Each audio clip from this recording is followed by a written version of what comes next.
Assalamu alaikum wa rahmatullahi wa barakatuh.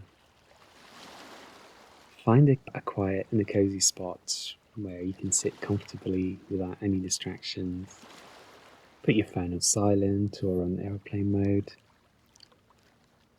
Sit down or lie down, whichever you're comfortable with.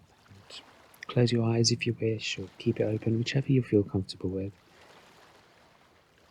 And once you're comfortable and you feel grounded, I want you to take a few deep breaths. Let yourself relax and feel at peace. As you breathe in, imagine you're inhaling gratitude and blessings. And as you exhale or breathe out, let go of any worries or distractions. Take a moment to talk to Allah in your heart. Thank Him sincerely for guiding you, showing you mercy, and blessing you as a Muslim. Others have not had this honor and privilege of worshipping Him and Him alone. Others have had to endure partners with Allah subhanahu wa ta'ala wal-'iyadhu billah.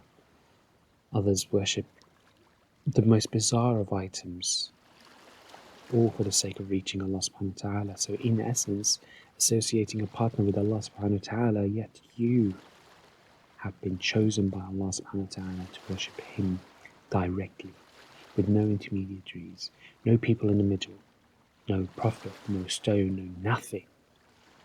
All you have to do is just turn towards Allah.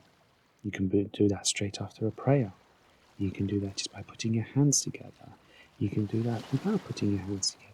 All you have to do is just knock on the door of Allah subhanahu wa ta'ala and says, "Oh Allah."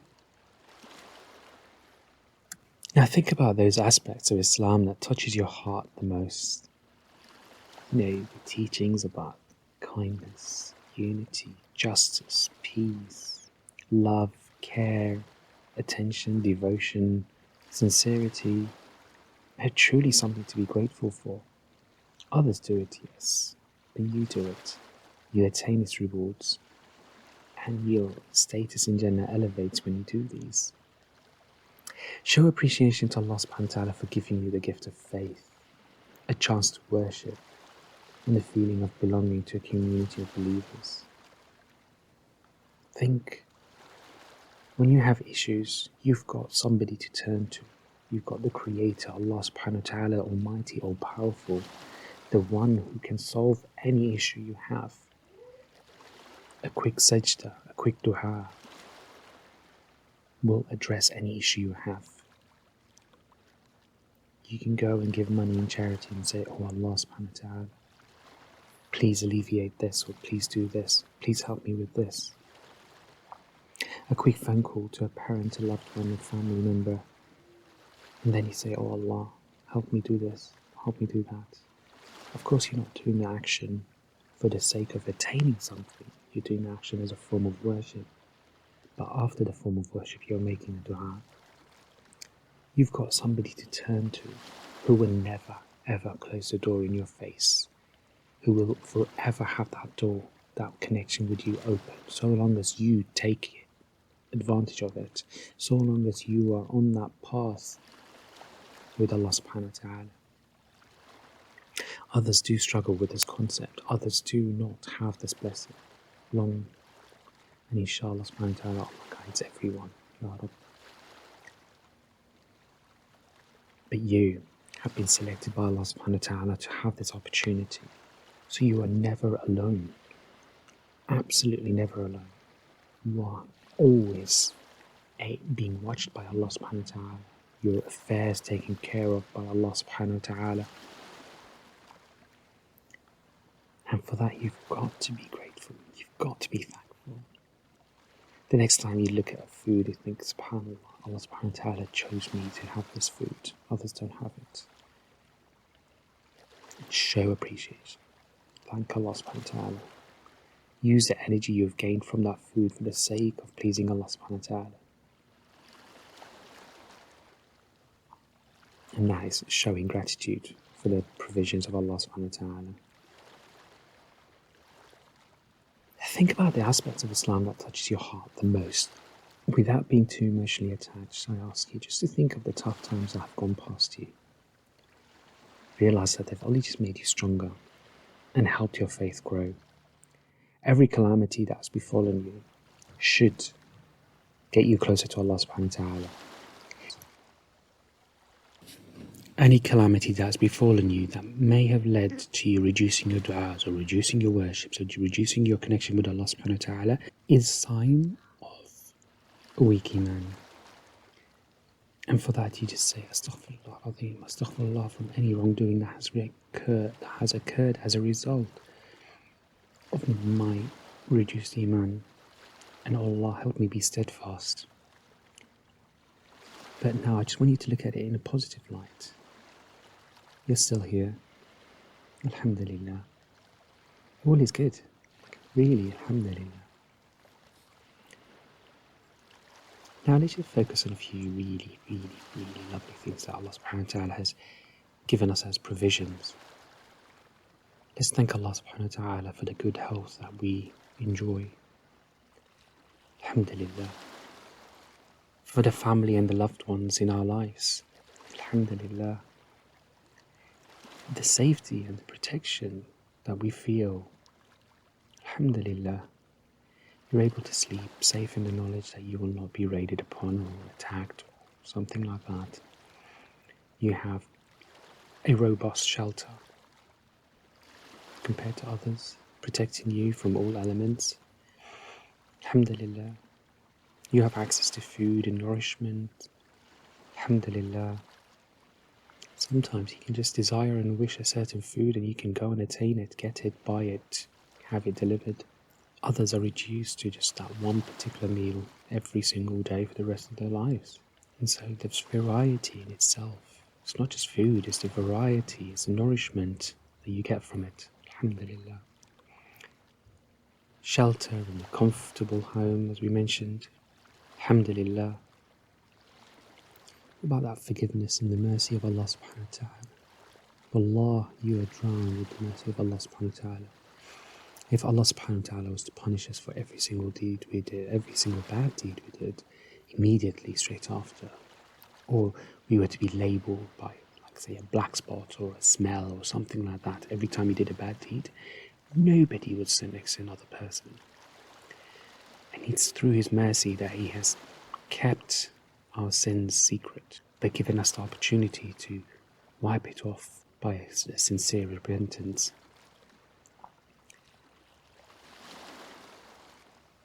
And that forgiveness, the opportunity to be forgiven, you don't have to carry the burden of the sins at all. You know, you're just one connection away from Allah subhanahu wa ta'ala to have that bad deed wiped off. And so for that you should be ever so grateful. Alhamdulillah. You have the guidance on the right path from Allah subhanahu wa ta'ala. Allah subhanahu wa ta'ala sent us the Prophet Muhammad sallallahu alaihi wasallam to guide us towards worshipping the one and only Allah created, and there is no deity but Him. So you've been given this opportunity. Many have been deprived of this through the will and the wisdom of Allah subhanahu wa ta'ala. But you are able to click a few buttons away to understand the words of Allah subhanahu wa ta'ala. You're only one video, one YouTube clip away from connecting with Allah subhanahu wa ta'ala through this book. The mufassirin and the scholars, the learned scholars out there who have invested years of their life just to distill the ideas behind the ayahs are only a keyboard stroke away from you. You only need to put tafsir and the name of the surah, the ayah, on a video website, and you will find that explanation given to you, the applications of it, the story behind its revelation. So you're not really far from guidance. You're probably a phone call away from the imam or the shaykh. You're only a search away from having guidance to the right path, to the teachings of Allah subhanahu wa ta'ala and that of the Prophet Muhammad sallallahu alayhi wa sallam. Think of time and the opportunities to make the most of it. You've been given time. How you invest it and how you manage it, that's a totally different issue, but you have been given that 24 hours a day. And you have control over it. Many people have no control over the time or the opportunities or the ability to make the most of their opportunities presented to them. But you have the ability to formulate your own life. You have the provisions of basic needs there. You have food, shelter, education, knowledge, wisdom. You have access to all of these. Allahumma lak alhamdu shukr. Alhamdulillah, alhamdulillah, alhamdulillah. You have the ability for spiritual fulfillment. You're only a sajda away to feel spiritually connected to Allah subhanahu wa ta'ala. What you only have to do is put your hands together and there you are. You're just connected to Allah subhanahu wa ta'ala. Make a dua from your heart. In your sujood, just pour your heart out. You don't need an appointment with Allah subhanahu wa ta'ala. You don't need to go through hoops. All you have to do is just face the Qibla if you can. If not, then no problems. Just Allah's there for you. You have the strength to overcome challenges and adversity. لا يكلف الله نفسا إلا وسعها. Allah subhanahu wa ta'ala will not overburden a soul beyond its capabilities and means. And so whenever you think something is beyond you, it really isn't. Allah subhanahu wa ta'ala has given you the capability to overcome it. It doesn't have to be a solution that you come up with. It could be as easy as just living with it, or changing the reality that dictated that on you. And the change will almost always happen from you, and you have to just take those steps. And so overcoming challenges and adversity is just simple, really simple. Yes, it could be painful, it could be tiring, it could be cumbersome, but it's all in your hand. Think of the gift of faith and belief in Allah subhanahu wa ta'ala, just the sheer belief in that you worship the one and only deity, the mighty Allah, the Jalal wal Ikram, Al-Aziz, Al-Rahman, Al-Malik, Al-Quddus, the one exalted who has the greatest 99 names plus more that we do not know of. Think of the blessings of friendships and the companions that you have in your life. You must have a few who are truly your friends. If they're not your immediate family, then it's your spouse. If it's not your spouse, it's your brothers, it's your sisters, it's your neighbours, it's a friend. You will have that one person who genuinely feels that you're a brother from another mother, or you're a sister from another mother. Genuinely, there are people out there who care about you. And it's just how you receive them and receive that friendship into your life that matters really. And alhamdulillah. Imagine somebody who's just got enemies all around him or her. Again, even that's a reality that you can change yourself, and that's through the power and the will of Allah subhanahu wa ta'ala, and you taking the actions and the steps towards it. Think of the ability to give and receive love. Ya Allah, it's such an unforgettable, such a very understated provision from Allah subhanahu wa ta'ala, such a beautiful thing. Show your loved ones, show the people who matter to you love, in whatever form. Some people limit love to 5 languages, 5 different ways. Choose any of them and, you know what, express it to people. In fact, the Prophet Muhammad ﷺ taught us in many hadith. He went to many companions and said, Inni uhibbuk, I love you. And then he'll give them whatever he wanted to give them. And that love in Allah subhanahu wa ta'ala, that's very unconditional. Halal, and it's a beautiful thing. Receiving that love, accepting the fact that people do care for you, is in its own form a provision from Allah subhanahu wa ta'ala. Think of the beauty and the art in the world around you. Think of those scenes, think of art, think of whatever that's beautiful around you. These are all provisions from Allah subhanahu wa ta'ala. So many people are deprived from seeing the beauty in things, and you yourself have that ability to do that. Allahumma lak alhamdu shukr. Alhamdulillah, alhamdulillah, alhamdulillah. Think that now you have the chance to make a positive difference in the lives of others through love, through actions, through compassion, through sympathy, empathy. You can do that. You can change somebody's life. You can put a smile on somebody's life. And wallahi, to Allah subhanahu wa ta'ala, that is far greater than you doing a worship that only impacts you. Allah subhanahu wa ta'ala gave us this. You can either do a good deed that is for yourself, and you can do a good deed that you will be rewarded, you will feel the compassion, but also impact somebody else. And guess what? The bounties and the rewards for that you do for somebody else is far greater than the one you do for yourself. And the Prophet ﷺ taught us in many hadith. Alhamdulillah.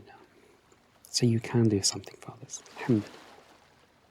I just like to wrap it up silently saying prayers or supplications of gratitude like Alhamdulillah throughout the day. It's just an uttermost beautiful thing that you can do in your life. Constantly be in the state of Alhamdulillah. Alhamdulillah. Just think of everything that comes towards you has been written and decreed by Allah subhanahu wa ta'ala. Now think in your life, literally every single thing, a smile you receive from somebody, a postcard, a letter, an email, even the meal that you get has been written by Allah subhanahu wa ta'ala. Surely that Creator deserves to be thanked and praised throughout our day. So can we be in constant reminder of the word Alhamdulillah. Now remember, mindfulness meditation are personal practices. Feel free to make this advice your own, adapt it to what feels right for you. But the most important thing is to approach it with sincerity, focus, and genuine heartfelt gratitude. Just genuinely think of the provision and be grateful for it.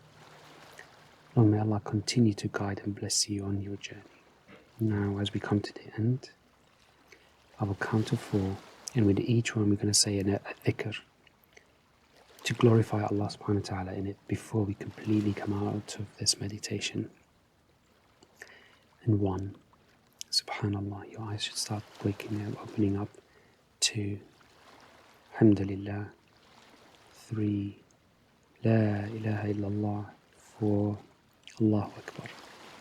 You should be nice, wide and awake, refreshed, having been grateful and thankful to Allah subhanahu wa ta'ala Almighty. I ask Allah subhanahu wa ta'ala to bless you immensely, to shower you with His mercies, forgiveness and blessings. Ya Allah, Ya Akram al-Akrameen.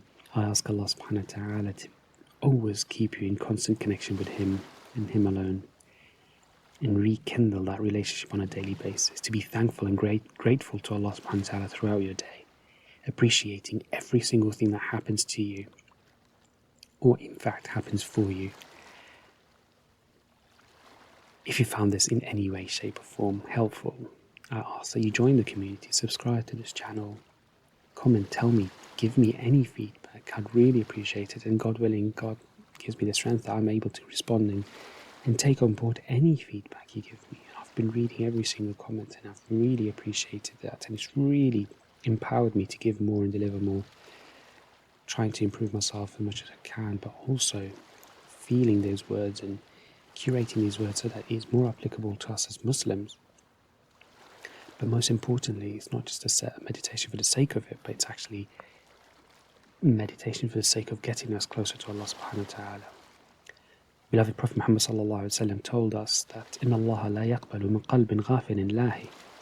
Allah subhanahu wa ta'ala will not accept the dua out of a heart that is distracted. And so I found that through meditation you're able to sort of calm down and focus on your dua. And so now that you're in the state, take a few minutes before you go, before you click to the next video, whatever it is. Take a moment, now that your heart is stable, your mind, your thoughts are stable and calm. Make a dua. Ask for whatever you want from Allah subhanahu wa ta'ala. You are more likely to have your du'as answered this way. I bid you all farewell. Take care with your brothers and sisters. Assalamu alaikum wa rahmatullahi wa barakatuh.